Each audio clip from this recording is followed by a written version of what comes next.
बांधकाम कामगारांच्या विविध मागण्यांसाठी आज लालबावटा बांधकाम कामगार संघटनेच्या वतीनं कोल्हापुरातील सहाय्यक कामगार आयुक्त कार्यालयावर मोर्चा काढण्यात आला।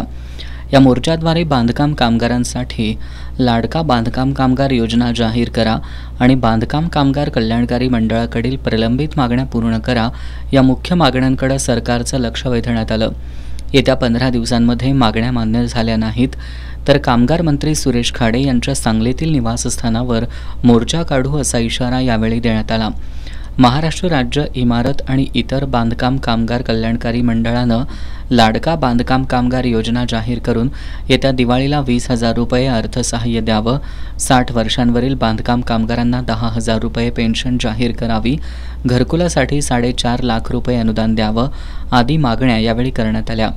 या मोर्चामध्ये लालबावटा बांधकाम कामगार संघटनेचे जिल्हाध्यक्ष भरमा कांबळे, जिल्हा सचिव शिवाजी मगदूम, चंद्रकांत यादव, प्रकाश कुंभार, संदीप सुतार, विक्रम कतकर, आनंदा कराडे, मोहन गिरी यांच्यासह बांधकाम कामगार मोठ्या संख्येने सहभागी झाले होते।